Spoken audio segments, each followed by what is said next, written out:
Apa yang harus saya lakukan ketika ibu saya selingkuh sudah 3 kali kedapatan?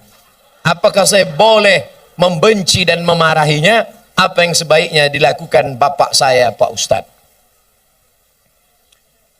Engkau dulu lahir ke dunia ini lewat rahim ibumu atau lewat tabung gas 9 kilo? Apakah bisa kau katakan, Mama, aku tak pernah? Tidak pernah, kita pernah lalu di perutnya, lalu di rahimnya, dan dia meregang nyawa. Itu tidak bisa kau pungkiri. Oleh sebab itu, bahwa dia bersalah, ya, tapi kesalahan dia tidak membenarkan kedurhakaan engkau. Maka caranya bagaimana? Suruh bapakmu menasehatinya. Bapakmu pun kok bisa dia buat selingkuh 3 kali? Kemana bapakmu selama ini? Laki-laki itu kan tahu dia, periksa HP-nya. Tiba-tiba dia HP ketawa-ketawa, kiki. Kau ngapain siapa? Sama siapa? Sama mantan, Bang. Reuni-reuni dia pergi, tanya dia. Ibu-ibu kalau reuni bapaknya ikut. Nanti pergi sendirian, ditanya, mana gambar suamimu? Ini, gantengan aku ya? Iya, Bang. Akhirnya semua berawal dari macam. Udah macam abang saya, udah macam adik saya. Berawal dari macam, berakhir dengan macam-macam. Oleh sebab itu ini mesti kita jaga. Nah, dalam kasus begini bagaimana Pak Ustadz? Laki-laki 2. Yang pertama, dia sabar atau dia gugat ke pengadilan. Kalau kau sabar, kau jaga dia. Kalau tidak, kau gugat di pengadilan. Maka kasus perselingkuhan paling cepat hakim menjatuhkan talak. Kalau kau sabar, jaga dia dengan baik. Kalau kau tak sabar, kau lepas dia dengan baik. Bunga bukan setangkai, kumbang bukan seekor, patah tumbuh hilang berganti, hilang satu tumbuh 1000. Bagaimana kiat mendidik anak agar mudah untuk diarahkan kepada kebaikan, termasuk menyelamatkan ortunya nanti di akhirat? Mendidik anak itu sejak kapan? Mendidik anak itu sejak mencarikan calon ibunya. Karena bibit yang baik ditanam di tanah yang subur, akan tumbuhlah bunga-bunga yang cantik dan indah harum semerbak. Tapi kalau bibitnya kau tanam di tanah yang tandus, akan tumbuh pohon kaktus, dilihat tidak indah, dicium tidak harum, durinya menusuk hidung bengkak. Oleh sebab itu maka carilah perempuan yang solehah. Perempuan yang solehah. Bagi yang belum nikah, yang sudah ada, kau jaga-jaga aja lah yang sudah ada. Kalau istrimu solehah, dia hamil, dia sambil masak baca ayat Quran. Bismillahirrahmanirrahim. Ar-Rahman. Garamnya garam. Allamal Quran. Jadi anak soleh ya nak. Coba kalau istrimu tak solehah, dia masak.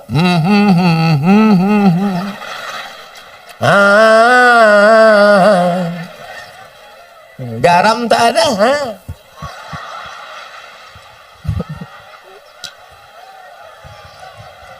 Kuku panjang. Kuku panjang, di atas black kutek, di bawah black daki. Dimasaknya kau bakwan. Sebelah kiri pula tuh. Enak bakwan mama ya? Iya. Makanya kalian cari yang solehah. Setelah anak lahir, selama mengandungkan itu apa yang dia baca? Dia baca surat Yusuf. Datang ke Kiai, Pak Kiai, gimana supaya anak saya baik? Baca surat Yusuf. Maksud Pak Kiai supaya anaknya nanti imannya kuat seperti Nabi Yusuf diajak berzina oleh Zulaikha tapi nggak mau. Rupanya dia salah sangka. Disangkanya anaknya ganteng macam Nabi Yusuf. Begitu lahir hitam pendek. Marah sama Pak Kiai. Pak Kiai, kenapa anak saya seperti ini? Kenapa nggak seperti Nabi Yusuf? Suaminya mana? Ini suaminya Pak Kiai. Iya sama.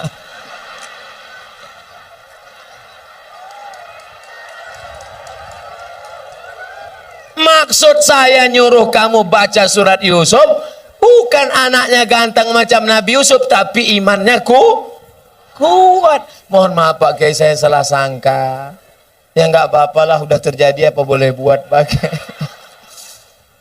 Dia nggak akan marah, dia nggak akan komplain ke kamu. Aku nyesal nikah sama kamu mas, hitam, pendek, jelek, busuk, bau. Jangan-jangan aku kena pelet dulu. Dia tetap nerima. Apa kata dia? Mas, aku nggak marah karena Islam mengajarkan rukun iman 6. Iman ke-6 adalah nerima takdir baik dan takdir buruk. Engkaulah takdir burukku mas.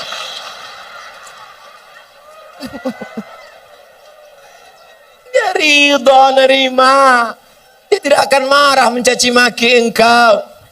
Karena dia berkata, walaupun bagaimanapun juga engkau adalah pilihan terbaik menurut Tuhan untuk aku mas. Walaupun kemana-mana orang selalu bertanya, itu supirmu ya? Lalu kemudian setelah anakmu lahir, dia akan menyusukannya. Disusukannya anakmu berapa lama? 2 tahun. Sekarang banyak perempuan tidak mau menyusukan anak 2 tahun. Disusukan anak ke kaleng.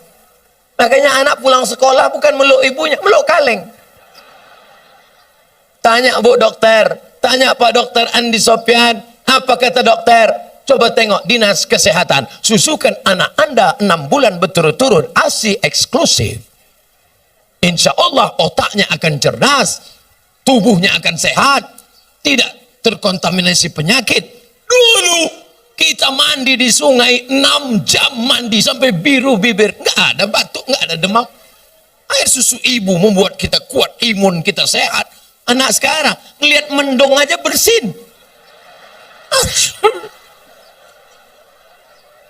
Ikatan emosional dekat.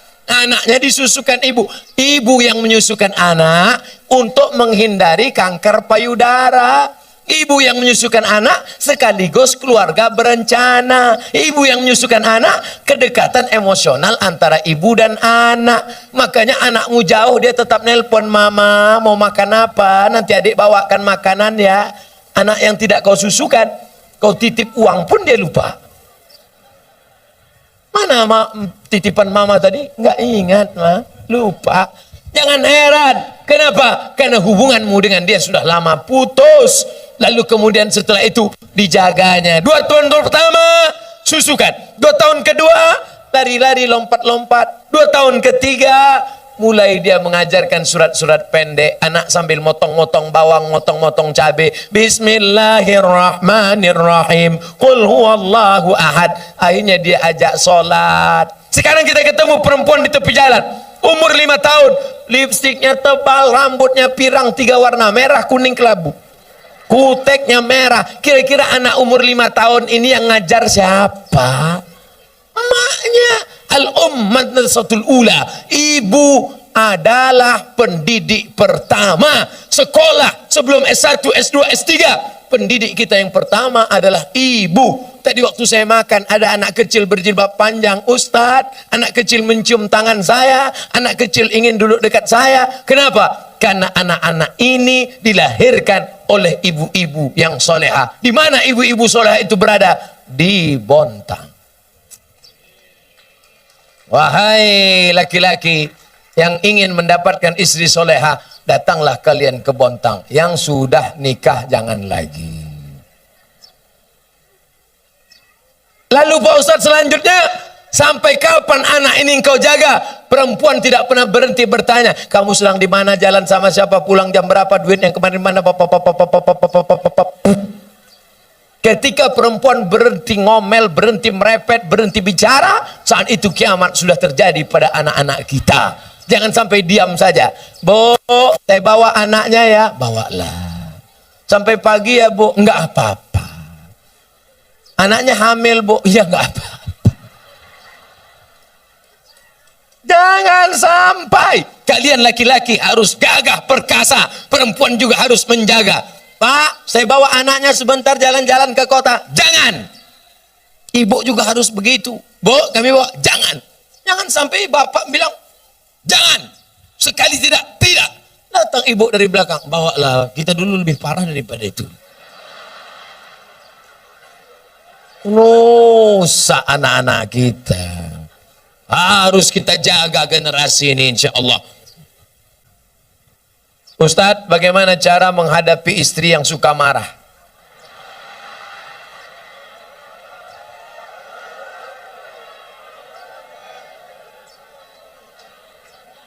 Anggap aja dia radio rusak.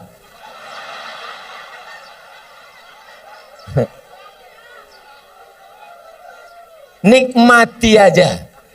Jangan sampai ketika dia tidak ada baru kau menangis. Kalau sudah tiada baru terasa. Oleh sebab itu maka kalau dia marah-marah bilang sama dia, enggak ada lo, enggak rame mah. Oleh sebab itu kenapa dia marah? Jangan kita egois. Kenapa dia marah? Yang mengandung anakmu 9 bulan 10 hari siapa? Dia kan? Yang tak sempat sholat duha, yang tak sempat sholat tahajud, yang menangis di dalam pangkuan, yang tidur sampai subuh, yang tidak sempat menikmati lelapnya malam, yang tak sempat mimpi indah. Itu siapa? Dia. Engkau kan cuma datang sekali-sekali aja jadi. Oleh sebab itu dia mungkin agak marah sedikit. Sabarlah. Khuliqatil mar'atu min dhila. Dia diciptakan dari tulang rusuk yang bengkok. Tulang rusuk. Ini tulang rusuk yang paling bengkok. Itulah asal muasal dia. Dia bengkok. In akhasta aqamtaha kasartaha. Kalau kau luruskan dia patah. Kalau kau ikut nanti kau jadi bengkok. Kau yang gagah, yang perkasa, kalau kau luruskan dia, lurus, patah. Kalau kau ikut, kau jadi bengkok. Kalau ada pegawai yang ikut istri, pegawai bengkok. Polisi ikut istri, istri polisi bengkok. Tentara ikut istri, tentara bengkok. Satpol PP ikut istri, Satpol PP bengkok. DPR ikut istri, DPR bengkok. Oleh sebab itu pandai-pandailah cari orang tua, ngomong kepada tokoh masyarakat, tokoh adat, religius, datang ke Pak Kiai, saya mau nanya ini, tolong bacakan doa gimana supaya istri saya ini jangan lagi marah-marah. Mau doa apa? Mau doa bisu apa mati? Insya Allah semuanya ada kebaikannya. Dia marah kenapa? Mungkin karena engkau gak sholat berjamaah. Dia marah kenapa? Mungkin uang belanjanya kurang.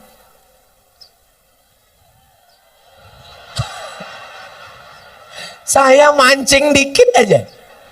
Betul. Itu sesungguhnya adalah luapan kekecewaan yang lama terpendam. Oleh sebab itu kalian pulang nanti duduklah bersama, tulis baleho seperti ini, judulnya apa? Mau dibawa kemana hubungan ini?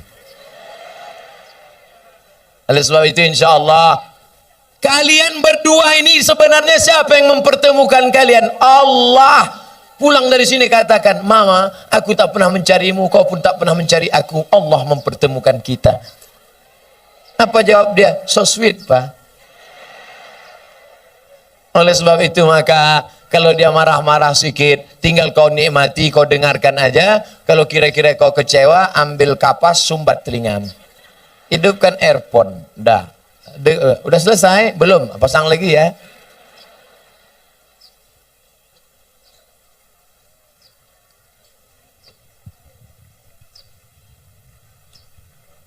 Panitia, apakah haram makan uang korupsi sama dengan haramnya babi?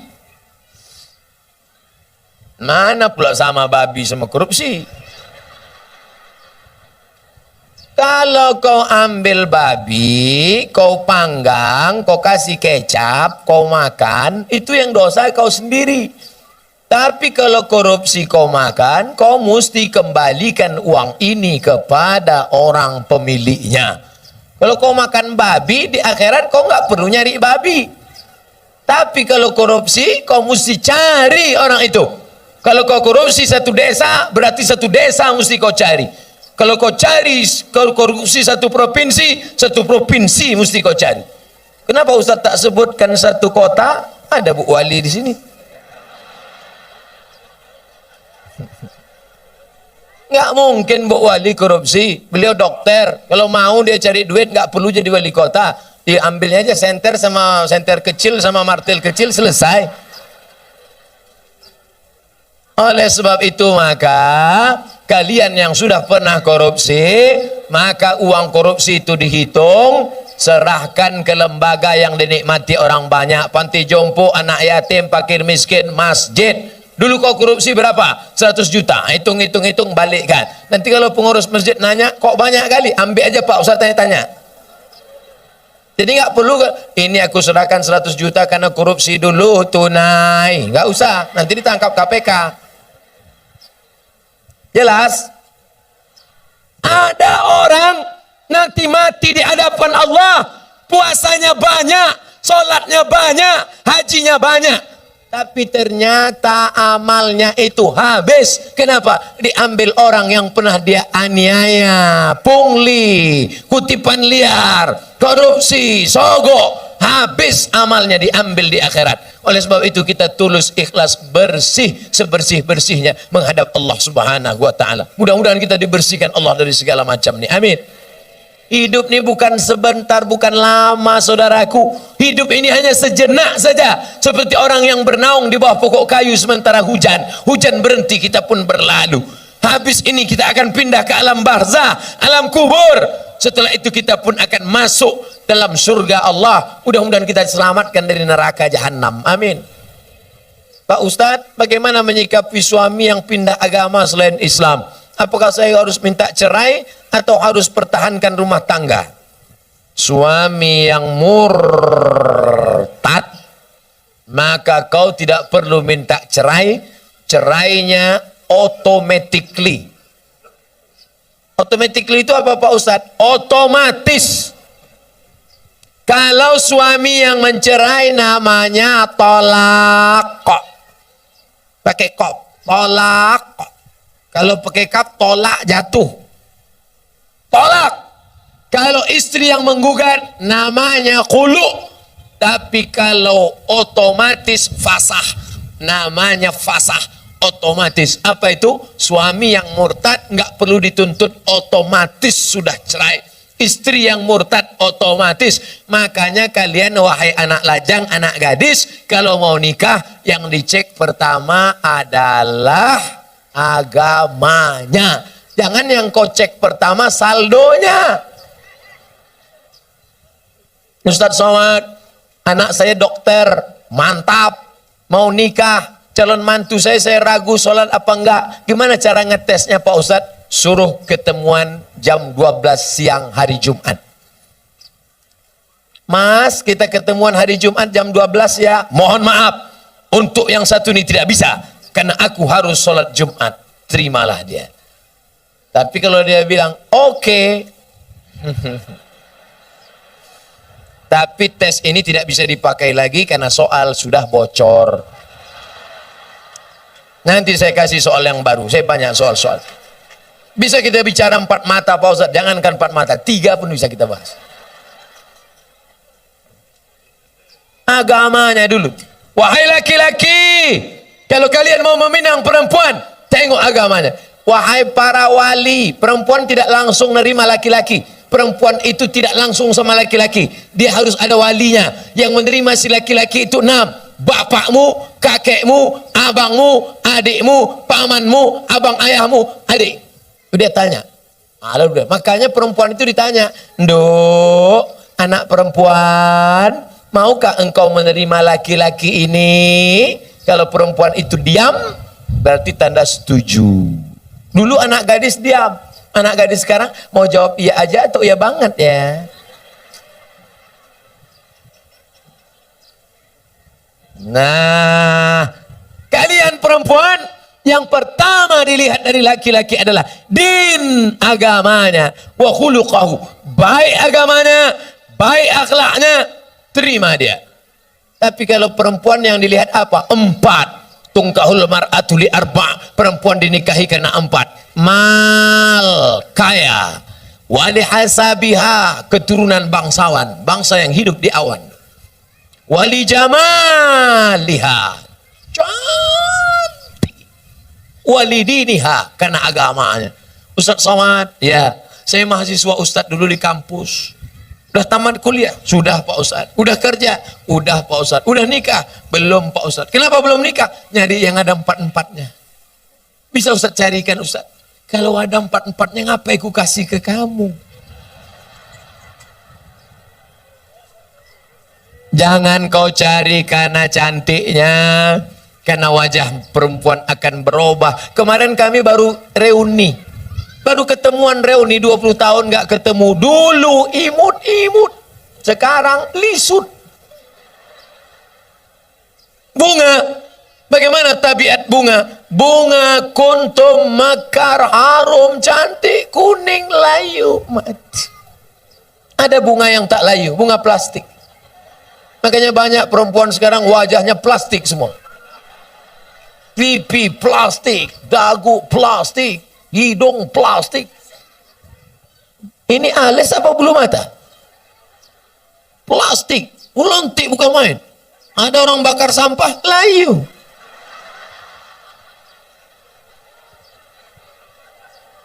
Menggeletar tangan mencukur bulu mata.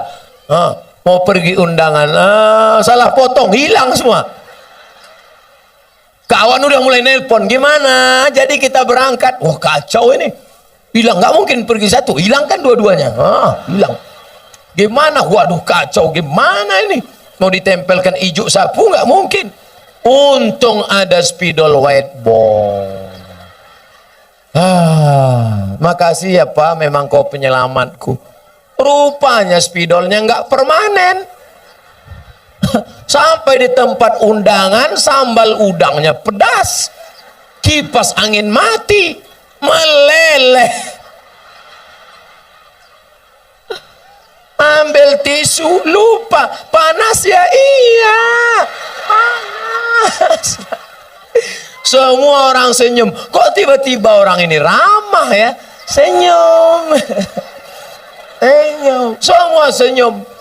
Sampai pulang ke rumah mati lampu jam 9 malam. Assalamualaikum bang. Waalaikumsalam. Dia buka pintu. Allahu la ilaha illal qayyum. La ta'khudhuhu sinatu wa la naum. Lahu ma fis sama. Kenapa hantu ini nggak pergi? Aku istri apa?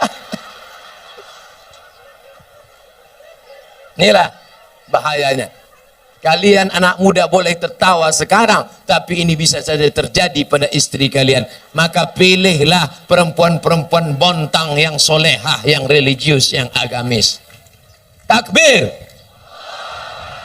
Yang takbir yang belum nikah. Anak udah do re mi fa sol la si do. Amin. Allahu Akbar. Jaga aja bini di rumah. Kalian ini sudah punya rumah. Yang saya bicarakan ini anak-anak lajang yang belum punya rumah. Dia bicara tentang rumahnya yang baru. Kalian rumah yang udah lama tuh aja dempul-dempul dikit, cet-cet.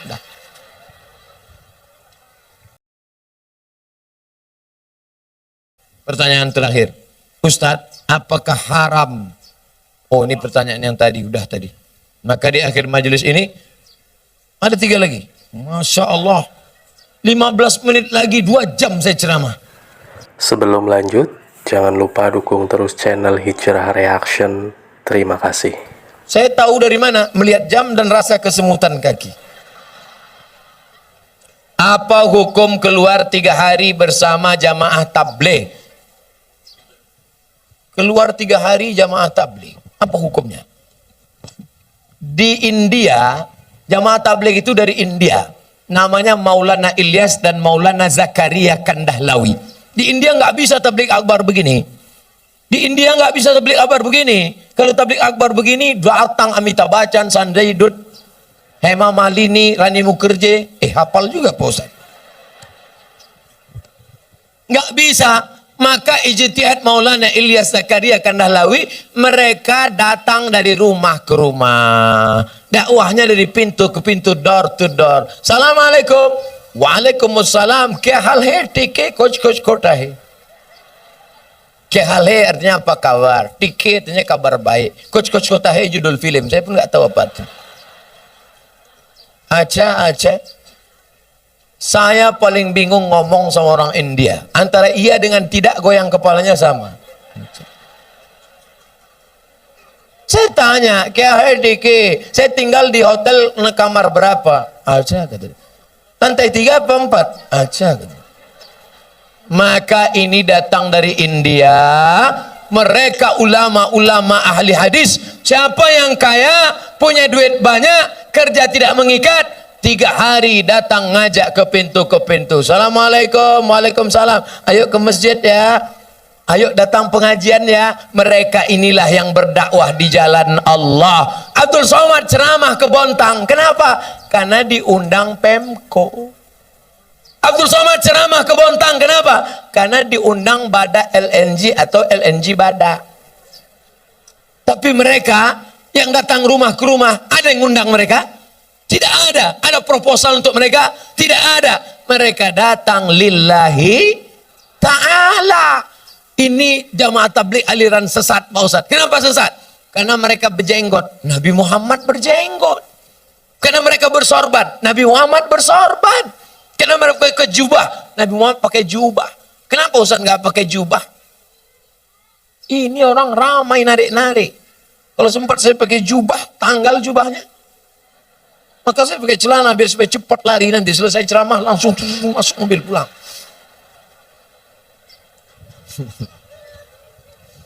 Jangan katakan mereka sesat. Mereka adalah orang yang mengajak ke jalan Allah. Mereka aslinya dulu preman, bertato, kumis tebal, anting-anting, gak kenal agama.